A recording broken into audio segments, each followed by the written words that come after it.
Арктикада геологтар Джулия мен Оскар су астында жарылғыш заттар орнатып тәжірибе жасап жатыр. Сол кезде оларға дауыл туралы ескерту қоңырауы келеді, сондықтан олар дереу жиналуы керек. Жақын маңда ресейлік сүңгуір қайық белгісіз шыққан жоғары қарқынды шуларды анықтайды. Таңғаларлығы, теңіз түбі көтеріліп жатқан сияқты. Джулияның сканерлері істен шығып, лагердің айналасындағы мұз жарыла бастайды. Ол зерттеулерін жинағысы келеді, бірақ уақыт жоқ, сондықтан Оскар оны моторлы шанаға сүйреп апарады. Сүңгуір қайықта экипаж шудың биологиялық шығу тегін екенін анықтап, маневр жасауға дайындалады.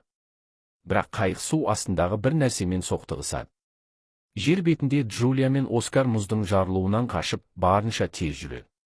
Алдада жарықтар пайда болып, мұздың көтерілуі моторлы шананы итеріп, екеуі құлап, шана жарылып, суға батып кетеді.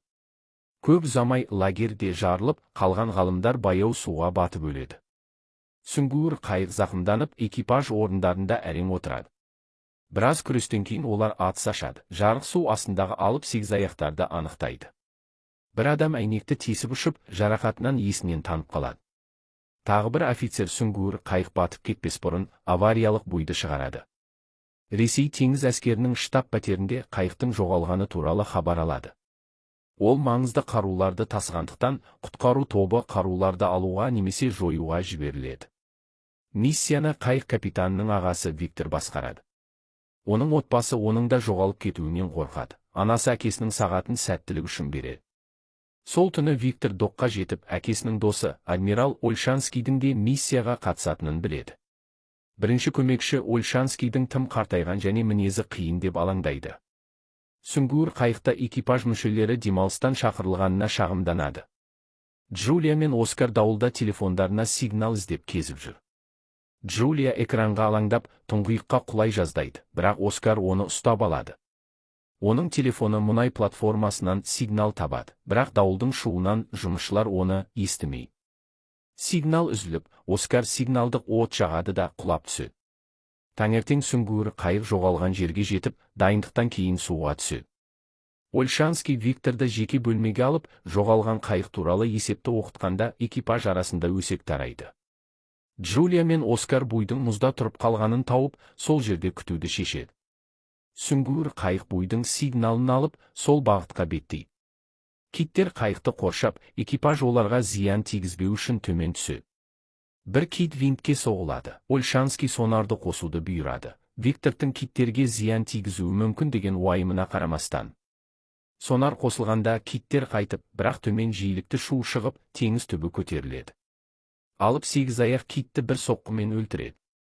Экипаж шуды анықтай алмай, радарда үлкен нысанның жақындағанын байқайды. Ольшанский атыс ашуды ұсынады, бірақ Виктор жау екеніне сенімді емес деп жасырынуды бұйырады. Сүңгуір қайық мұз қабырғасындағы жарыққа кіреді, шу құлаққа зиян тигізеді. Жау қуғанда қабырға жолды бөгеп, қайықты тоқтатады, бірақ жау кетіп қалады. Зақымды бағалағанда Ольшанский Викторды қауіпті шешім қабылдады деп сөкеді. Олар жөндеу үшін бетіне шығады. Джулия мен Оскар тастарға жабысып жылынуға тырысады. Сүңгуір қайық мұзды жарып шығады. Экипаж оларды көріп, қарусыз екенін тексереді. Виктор буйды тексеріп, Ольшанскиймен сөйлеседі. Ол азаматтарды тыңшы деп, тамақ беріп, қалдыруды ұсынады. Бірақ Виктор оларды аяп, қайық қалады. Су астына түсіп, буй маңын іздейді. Медициналық тексеруден кейін Джулия мен Оскар тамақтанады. Виктор карта көрсетіп, лагерді және ерекше нәрселерді сұрайды. Джулия жарылғыш заттар туралы айтқанда, Виктор оның ағасының қайығын батырғанын болжайды. Ольшанский қауіпті аймақтан кетуді ұсынады, бірақ Виктор ағасын табуға асығып, лагер бағытына жүруді бұйырады. Ольшанский оны қате шешімдер үшін ескертеді. Джулия сонардың шуын естиді, Оскар оның басқа қайықты іздеу үшін екенін түсіндіреді. Радарда жау қайта пайда болады, бірақ жасырынатын жер жоқ. Олар мұнай платформасына сигнал жіберіп, жасырынуға рұқсат алады. Платформада алып сегізаяқтар пайда болып, құрылымдарды құлатып, жарылыстар тудырады. Жұмысшылар қашуға тырысады, бірақ платформа құлайды. Сүңгуір қайық байланысты жоғалтады. Виктор перископпен сегізаяқтардың платформаны жойғанын көріп, экипажға көрсетеді. Кракен қайыққа қарай жүзеді. Ольшанский Виктордың қашуы қате деп басшылықты алады. 2 торпеда атылып нысанаға тиеді, бірақ Кракен тірі қалады. Тағы торпедалар атылады, бірақ ол өлмейді. Ольшанский не істерін білмей, Виктор басшылықты қайталады. Ол қайықты тез жылжытып, сегізаяқтың шабуылынан жалтарады, бірақ соққы зақым келтіреді. Виктор басына соққы алып есеңгірейді.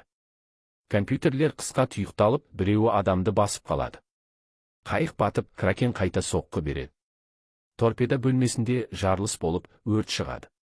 Вентиляцияны жауып, 7 адам өртті сөндіреді. Кракен қайықты қоршайды, радар оны анықтайды.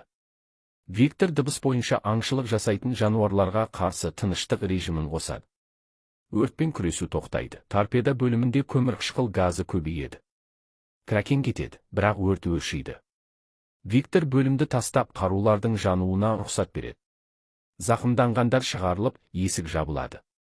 Торпеда бөліміндегі қысыммен өрт сөндіріледі. Дені саулар жөндеуге, жараланғандар емханаға жіберіледі. Джулия мен Оскар жаралыларды емдейді, экипаждың сеніміне ие болады. Джулия Виктордың маңдайын емдеп, оның ережелерді бұзып, оларды құтқарғанын біледі. Экипаж Кракенге қарсы қорғансыз қайту керек деп шешеді. Ольшанский Виктордың әкесінің батырлығын, бірақ өлгенін еске алады. Виктор кетуге келісе береді. Жолда Виктор әкесінің соңғы хатын оқиды. Джулия оның құстарын байқайды. Бұл оттегі деңгейін тексеру әдісі екенін түсіндіреді. Джулия Кракеннің шабуылдарымен лагер орнын картаға белгілейді. Олардың жарылғыштары оның ұясын оятқанын болжайды. Сонарды өшіру керек, әйтпесе Кракен қайта келеді. Виктор Джулиядан ағасының қайғы туралы сұрайды. Ол сегізаяқтар добын ұяға сүйрейтінін айтады. Офицер тыныштық режиміндегі металл соққы дыбысын тауып, сигнал лагерден келеді. Виктор адам өмірін құтқару туралы сөйлеп, қайықты лагерге бағыттайды. Жолда ол балалық шағын еске алады. Іздеу аймағында реветтер ұшып, шынымен шамдар сынып, қайық тым тереңде екенін көрсетеді. Олар жоғары шығады. Офицер түпсіз тұңғиықты тауып, Виктор шағын сүңгуір қайықты жіберуді ұсынады. Жараланған ұшқыштың орнына Виктор барады. Ольшанскийді басшы етіп қалдырады. Шағын қайық тереңге түсіп, қысымға шыдайды. Эхо естіліп, жүздеген батып кеткен кемелер мен зақымдалған қайықты табады. Мұрын бөлігі сақталған, яғни тірі қалғандар болуы мүмкін. Олар қосылуға тырысады, ағын қиындатады. Виктор суға түсіп, люкті ашады, ағасы Александрды және экипажды тірі табады. Олар тыныштық режимінде болған, Кракенді тартпау үшін сигналды сирек жіберген. Шағын қайыққа мүмкіндігінше көп адамды жібереді, 2 сапарға жет. Виктор ағасымен қалып, механик ұшқышты алмастырады. Трекерді Кракенді тартпау үшін өшіреді. Шағын қайық негізге қайыққа жетіп, тірі қалғандарды құтқарады. Ауру ұшқышы 2 сапарға бара алмайды, Оскар тәжірибесі бар деп көмектеседі. Кракен қайта қозғалады. Виктор мен Александр қаруларды алуға кіріседі. Кодтарды тауып, компьютерді іске қосады. Қарулар жұмыс істейді. Электромагниттік импульс шағын қайықты бағыттайды. Негізгі қайықта Кракен жақындайды. Олар теңіз түбіне түсіп, тыныштық режиміне өтеді. Кракен таспен соғып, су бөлмені басады. Шағын қайық қосылғанда трекерді кездейсоқ қосады. Кракен ұяға қайтады. Ольшанский бетіне шығуды бұйырады. Виктор торпеда бөлмесіне жетіп, кодтарды енгізеді. Александр компьютерде жұмыс істейді. Кракен қайықты қоршайды. Ағайындылар радиода татуласады. Кракен қайықтың құйрығын жыртады, бірақ қарулар іске қосылып, жарылыс Кракенді өлтіреді. Жарық мұзды тесіп, атмосфераға жетеді. Су қайықты басады. Виктор ағасын іздеп, оны су астынан шығарады. Олар шағын қайыққа жетіп, су кірер алдында есікті жабады. Қарулар жарылмас бұрын, Виктор авариялық рычагты тартып қайықты босатады. Жарылыс толқындары қайықты теңізде айналдырады. Негізгі қайықта үміт үзілгенде, шағын қайық бетіне шығады. Виктор Александрға әкесінің сағатын береді, бірақ Александр оны сақтауды сұрайды. Ресейге оралғанда ағайындылар отбасымен қауышады.